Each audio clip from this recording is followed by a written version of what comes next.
The explainer. If you've ever wanted to track down cyber attackers like a true digital detective, you are in the exact right place. Today, we're setting the stage for a really energetic, deep dive journey into tracking invisible intruders. We're going to learn exactly how to hunt cyber threats just like a professional threat hunter. Now, we're operating squarely in the threat intelligence domain today, so consider this explainer your high-stakes intelligence download. We're going to bypass the basic stuff and dive straight in to how elite experts identify and track malicious actors on a global scale. Okay, let's just drop right into an active scenario. Imagine an attacker just breached your network. Right now, they're moving through your systems, installing backdoors, and stealing data, and you're trying to find them. The core question is, what are you actually looking for? Because if you don't know what evidence of an attack looks like, you could be staring right at the attacker's activity logs and completely miss them. Section 1. The digital crime scene. To find an invisible intruder, we really have to treat a compromised network exactly like a physical crime scene. And our primary tool for that? It's an indicator of compromise, or an IOC. Basically, this is forensic evidence that suggests a system has been breached. Notice that absolutely crucial word there, suggests. Just like in physical forensics, attackers really don't want to leave evidence, but they almost always do. An IOC is essentially a forensic breadcrumb. Now, on its own, a single IOC might just be a false positive. But multiple IOCs correlated together, that is strong evidence you've got a real problem on your hands. Section 2. The evidence room. 8 types of evidence. Let's rapidly categorize the artifacts we use to track our suspects down. There are 8 main categories of IOCs that we care about, and they escalate from very basic technical artifacts at the top all the way down to advanced behavioral sequences at the bottom. Let's look at how a few of the absolute most important ones actually function out in the field. First up, file hashes. A hash is essentially a mathematical fingerprint of a file. That long string of text you see, the SHA-256 hash, is exact. If security researchers publish that mathematical fingerprint, you can scan your entire network, and if you find a file matching that exact hash, you know with absolute certainty that that specific malware is sitting on your system. Next up, the network side. IP addresses and domain names act as the exact coordinates pointing right back to the attacker's command and control servers. If a bad IP or domain drops as an IOC, security teams can instantly sever the attacker's communication lines and block any traffic trying to communicate with the attacker's home base. It's a really quick way to cut them off. Now let's move to the most sophisticated type, behavioral IOCs. These are sequences of actions. Say a process creates a suspicious file, executes with weird arguments, connects to an external IP, and tweaks a registry key. Even if the attacker completely changes their file names and IPs, if this specific sequence of behavior matches, you've caught them. These are incredibly powerful because behaviors are just much harder for an attacker to fake or change on the fly. Section 3. The getaway. How attackers hide tracks. Of course, advanced attackers are actively trying to destroy our evidence in this dynamic cat-and-mouse game. And they've got a deep bag of tricks: encryption, obfuscation, or simply rotating their IPs. A real favorite is what we call living off the land. I mean, why bring your own custom malware when you can just weaponize a company's perfectly legitimate Windows administrative tools against them to hide in plain sight? And because attackers constantly mutate, we face a massive problem, which is IOC decay. Think about it. On day 1, we discover a malicious IP. Day 2, we share it. Day 3, we detect it. But by day 4, the attacker has already abandoned it. The shelf life of an IOC is incredibly short. Today's smoking gun is literally next week's dead end. Section 4. The global APB. Finding and sharing intelligence. So because of that rapid decay we just talked about, speed is everything. We have to gather evidence locally and broadcast it globally to corner these attackers before they adapt. Locally, we're digging into Windows event logs, SIMs, and EDR tools. Globally, we pull from threat feeds like Alien Vault OTX, and specialists even monitor dark web hacker forums to find IOCs being actively sold by the criminals themselves.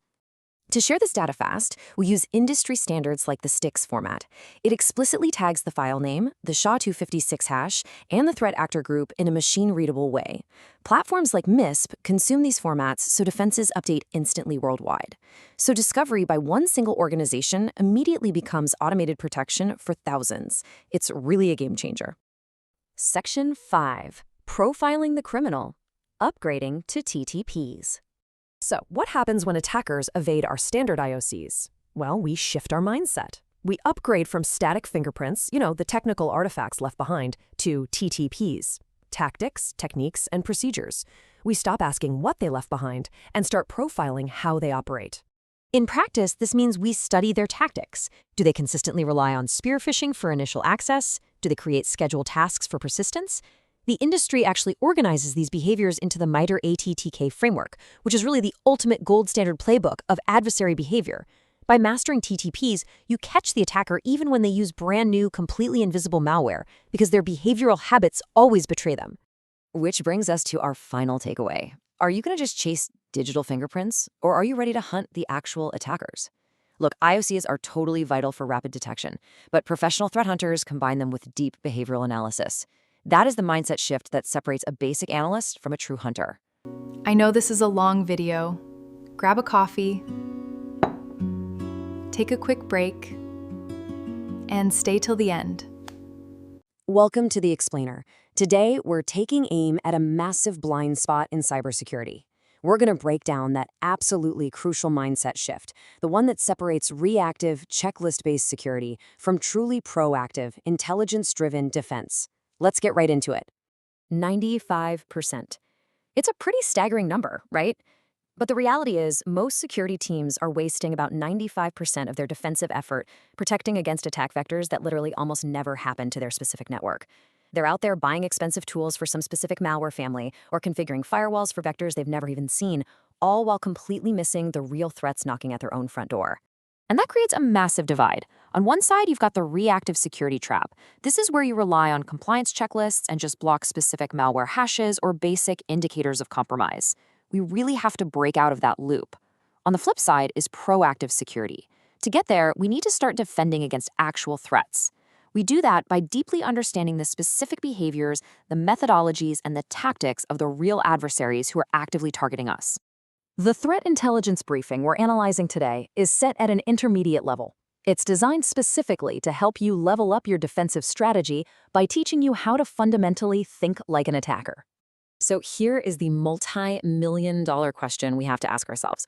Why do organizations with massive security budgets, crazy expensive endpoint protection, and top-tier firewalls still suffer devastating breaches? Well, usually it's because the defense team just doesn't understand the exact tactics being used against them, which basically renders all those expensive tools totally useless. To figure out how to fix that, here's our roadmap for this explainer. We're going to cover the reactive security trap, threat modeling and TTPs, frameworks for defense, the attacker lifecycle, a real attack case study, and finally, building your threat model. All right, Section 1, the reactive security trap. Let's unpack the core fundamental flaw in modern cybersecurity today. Look, instead of relying on gut feelings or just buying whatever security product is trending on Twitter, we need threat modeling. By definition, this is the process of systematically identifying potential security threats to an asset or system and then defining the defenses required to mitigate those specific threats. Think of it kind of like this. It forces you to ask what a real bank robber would actually do to your specific bank, instead of just buying a heavier vault door because it looked cool in a catalog. It lets you deploy targeted controls that genuinely matter. Moving to Section 2, threat modeling and TTPs. To actually model these threats effectively, we have to start speaking the exact dialect of our attackers. And that brings us to the hierarchy of an attack, TTPs. So the tactic is the strategic goal, like, say, achieving persistence on a network. The technique is the method they use to accomplish it, like utilizing a scheduled task. And the procedure is the highly specific implementation of that, like a custom PowerShell script programmed to run every 5 minutes. The takeaway here is absolutely profound. If you only defend against a specific procedure, the attacker is just going to change their technique. But if you understand and defend against the underlying tactic, boom, you completely neutralize their entire strategy. Okay, Section 3, frameworks for defense. Because once we really understand TTPs, we need a structured, reliable way to actually apply them. The good news is established frameworks give us a clearer blueprint, so we definitely don't have to start from scratch. Two major ones stand out here. First, we have STRIDE, which covers spoofing, tampering, repudiation, information disclosure, denial of service, and elevation of privilege. This one is absolutely perfect for deep technical architecture analysis. Or you could use PASTA, which is fantastic because it bridges the gap, making sure your technical defenses are perfectly aligned with your broader business objectives. Next up, Section 4, the attacker lifecycle. Let's see how all of this builds into the chronological journey of an attack using the cyber kill chain. This timeline maps out the theoretical lifecycle of a threat. It starts with reconnaissance in the early weeks, all the way through delivery, exploitation, persistence, and finally exfiltration and impact. Now, this model emphasizes a really empowering truth for us as defenders. You do not have to win everywhere. Because it's a chain, successfully stopping an attacker at literally any single one of these phases completely disrupts their entire operation. If you catch them at the delivery phase, the attack is over before exploitation even has a chance to begin. Section 5, Real Attack Case Study. To really cement this theory, let's analyze how this plays out on the actual battleground by looking at the 2016 APT-28 campaign. When we map the APT-28 attack against a political organization to our timeline, it reveals something pretty fascinating. They didn't burn highly sophisticated million-dollar zero-day exploits. Nope. They used basic open-source reconnaissance, fake Google phishing pages, and, believe it or not, a malicious word macro, a simple macro. What this tells us is that basic controls at the delivery phase could have entirely prevented the massive political fallout. The attackers succeeded across multiple phases, sure, but a single strong defense at any one of those points would have completely broken the chain. That brings us to Section 6, Build Your Threat Model. We've seen how attackers operate and how they fail, so it's time to build your own robust strategy. All right, here is your action plan. First, assemble a cross-functional team. You want your security, operations, and business leaders all sitting at the exact same table. Second, identify your crown jewels and the specific threat actors who actually want to steal them. Next, map out realistic attack scenarios and ruthlessly assess your current controls against them. And finally, identify those glaring gaps and prioritize fixing them. Keep in mind, this is not a one-and-done checklist. It's a cycle of continuous, proactive improvement. Welcome to This Explainer. Today, we are diving straight into something that completely rewrites the rules on how we understand threat intelligence and adversary behavior. If you want to build truly impenetrable defenses or actually hunt down those advanced threats lurking in your network, you absolutely need a standard language. So we're going to unpack the most powerful one in modern cybersecurity. 726. That is exactly how many adversary techniques are cataloged right now. Think about that for a second. That number dictates how pretty much every major cyber attack operates, from the very first breach all the way down to complete data destruction. Honestly, it can feel a little overwhelming, right? Trying to defend against over 700 distinct methods of attack. But here's the really good news. Remarkably, all 726 of those techniques aren't just, floating out there in the void. They're actually mapped perfectly inside one single unified database, the MITRE ATT&CK framework. Literally every attack you'll ever investigate and every defense you build should be evaluated against this one gold standard. We're moving from theory to practice today. Here is our agenda. We'll start with the standard adversary playbook, move into the core attack tactics, look at threat hunting workflows, check out defensive matrix visualization, and finally, wrap up with real-world APT campaign mapping. Let's get right to it. Section 1, the standard adversary playbook. Okay, let's take a quick step back and look at the sheer chaos that existed before this framework became the global standard. Before ATT&CK, the cybersecurity industry had a massive communication problem. In the old days, one company might call a specific behavior network propagation, while another vendor calls that exact same thing horizontal privilege escalation. It was just a mess of confusing jargon. The solution? MITRE ATT&CK stepped in as the Rosetta Stone of cybersecurity. It replaces all those ambiguous terms with highly specific standardized T-codes, like T1021 for remote services or T1548 for privilege escalation. Now, everybody's speaking the exact same language. So what is it exactly? ATT stands for Adversarial Tactics, Techniques, and Common Knowledge. What started out as internal MIT research back in 2013, where they were essentially just analyzing patterns from red team engagements, has evolved into the ultimate adversary playbook. They realized early on that while specific malware changes literally every day, the underlying attack methodologies, those stay incredibly consistent. And today, this whole thing is maintained by the global security community. To actually navigate this massive database, you kind of have to understand its core anatomy. It works as a strict hierarchy. Step 1 is the tactic. What is the high-level strategic goal of the attacker? Step 2 is the technique, the specific method they're using to achieve that goal. And step 3 is the sub-technique, the really granular, platform-specific variation of that method. So, for example, are they using a Windows task scheduler or a Linux cron job? Section 2, the core attack tactics. With that structure in mind, let's look at the actual behaviors that organize all this adversary activity. We're going to explore the 14 core tactics. We can divide the adversary lifecycle into two halves. The first half is basically the break-in. It covers everything from the initial approach to actually establishing a solid foothold. It starts with reconnaissance and resource development, gathering intel and building out attack infrastructure. Then comes initial access, like your classic phishing email, followed immediately by execution, where they run the malicious code. After that, attackers establish persistence so they survive a system reboot, escalate their privileges to get admin control, and actively use defensive evasion to hide from all your shiny new security tools.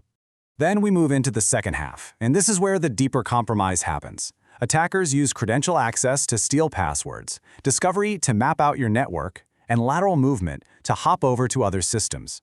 Once they find exactly what they want, they use collection to gather the data, command and control to communicate with their external servers, exfiltration to sneak your files out, and finally impact, which could be anything from deploying ransomware to flat out destroying your data. Now, a really crucial point here is that an attacker doesn't always need to use all 14 of these tactics to ruin your day. A simple, noisy attack might just use initial access, execution, and persistence to drop a backdoor, and that's it. But your advanced persistent threats, your APTs, they will masterfully sequence all 14 of these tactics over weeks or even months to pull off highly sophisticated campaigns. Section 3, Threat Hunting Workflows. We know what the framework is, but let's see how professional threat hunters actually use it to actively defend their environments. The first real workflow is hunting for a known threat actor. Let's say intelligence tells you APT-28 is actively targeting your sector. You don't just generically look around for bad stuff. Instead, you pull their specific profile straight from ATTT. APT-28 is known to use 47 specific techniques, so you anchor on those exact behaviors, like T1566, phishing, and hunt directly for them in your logs. You're looking for the exact footprints they are known to leave behind. Alternatively, maybe you want to hunt by a specific tactic. Say you suspect someone is moving laterally inside your network right now. You pull up Tactic 10 in ATT&CK. Look at all the known methods of lateral movement like T21 remote services or T1550 alternate authentication, and you systematically scan your logs for those precise execution patterns. You're looking for things like highly unusual remote desktop usage. Section 4, Defensive Matrix Visualization. Finding the threats is really only half the battle. To be truly effective, we have to build, measure, and visualize our defenses against them. To help with this, MITRE released a companion framework called D3Fend. It's fantastic. D3Fend helps you map specific defensive countermeasures directly back to ATT&CK techniques. It lets you systematically map your prevention, detection, and response controls against the exact techniques you're facing. This ensures you're prioritizing your security resources based on actual, measurable threat capabilities. And this is exactly where the ATT&CK Navigator tool becomes a real game changer. Think of it as an interactive visual matrix. You can color-code techniques green where your EDR or SIM provides solid coverage, and red where you have glaring gaps. You can even layer specific threat actor profiles on top of your defenses to instantly highlight your blind spots in red. Plus, it lets you score risks from 1 to 5 to justify and prioritize your security budget. Section 5, Real-World APT Campaign Mapping. Let's bring this out of the abstract and see how all these pieces come together by reverse engineering a real-world APT-29 campaign. Take a look at this 7-day timeline. We can see exactly how AP29 moved seamlessly through a target network. On day 1, boom, they gained initial access via T1566, a spear phishing link. By day 3, they logged in with valid accounts and established persistence using T1053.005, the Windows task scheduler. On day 5, they moved laterally via remote desktop protocol. And by day 6 and 7, they achieved their ultimate objective, exfiltrating stolen data right over a web service. By standardizing the incident with ATT&CK, you eliminate all ambiguity. You aren't just going to your executives and saying, well, we got hacked by advanced attackers. You are precisely communicating the exact chain of techniques used. Having this common language allows you to instantly compare the attack to historical incidents, confirm attribution, and figure out exactly which controls failed and need an upgrade. Welcome to this explainer. Look, if you've ever felt like your daily security ops basically consist of staring at a monitor while trying to drink from a fire hose of totally uncontextualized alerts, well, you're definitely not alone. But today, we're going to change that dynamic completely. We're taking the absolute chaos of the global cyber threat ecosystem and distilling it down into a highly structured, actionable blueprint for your organization. Basically, we're shifting from a totally reactive posture to a proactive, strategic mindset. Because, let's be real, right at this very second, thousands of automated attacks are scanning the globe. We're not talking about some theoretical, maybe someday vulnerabilities here. We are talking about active, aggressive campaigns hammering perimeters as we speak. So there is a massive, urgent need to understand the actual threats actively targeting networks today. Why? Because you literally cannot defend against an adversary you don't understand. Just take a look at the current landscape. We've rapidly shifted from opportunistic ransomware hits by cartels, groups like Lockbit or Black Cat, straight into these massive supply chain compromises, where your trusted software vendors literally become the weapon against you. Then, you add in highly automated, AI-enhanced zero-day exploits that specifically hunt for the misconfigured cloud infrastructure we all rely on, and, well, it becomes crystal clear just how severe the global risks really are right now. Oh, and let's not forget the constant active targeting of critical infrastructure. Okay, so how do we actually tackle this? We've got a really clear roadmap for today. First, we'll look at the modern threat landscape. Then, we'll break down the 5 threat actor segments, explore the 7 intelligence source categories, review the essential tools and platforms, and finally, wrap it up by building your monitoring strategy. Let's jump right in. Section 1. The modern threat landscape. Understanding the urgency and context. Now, most organizations start out right at step 1, right? Just staring at isolated indicators of compromise or forensic artifacts. Eventually, they graduate to threat modeling and align with a master reference like the MITRE ATT&CK framework. But here's the thing. Threat landscape monitoring is that crucial, missing strategic translation layer. It's the bridge that connects those tactical frameworks directly to your daily threat hunting ops. It tells you exactly which MITRE techniques are actually trending in your specific industry this week instead of just what's possible in theory. Moving on to Section 2. 5 threat actor segments. Knowing your adversary. So to build a defense that actually works, we first have to categorize exactly who is behind the keyboard. On one side of the spectrum, we've got nation-state advanced persistent threats. These are government-sponsored groups with major, long-term strategic objectives. On the other side, highly organized cybercriminal syndicates whose sole motivation is rapid profit, usually through ransomware deployment. Realizing that nation-states play a quiet, long strategic game, while cybercriminals loudly chase that quick payday, that fundamentally changes how you track them and which alerts you prioritize. But wait, the spectrum doesn't stop there. You also have to account for hacktivists and ideological groups who might just want to punish you for a public PR statement. Then there are the script kiddies and opportunists looking for an easy win. And perhaps most dangerously, insider threats. Yep, attacks originating right inside your own walls from employees or contractors. Your monitoring strategy absolutely has to adapt to all 5 of these profiles. All right, Section 3. 7 intelligence source categories. Gathering the raw data. Knowing who is attacking matters, for sure, but you also need to know where to gather the intelligence to track them. This spans across 7 main categories. You've got government agencies like CISA and the NSA, commercial vendors like Recorded Future and Mandiant, and of course, general open source intelligence. Then there are sharing communities like MISP and industry ISACs, security vendor reports, and even dark web monitoring of underground forums. But honestly, never forget that your own network monitoring, your internal telemetry, is arguably your single most valuable feed.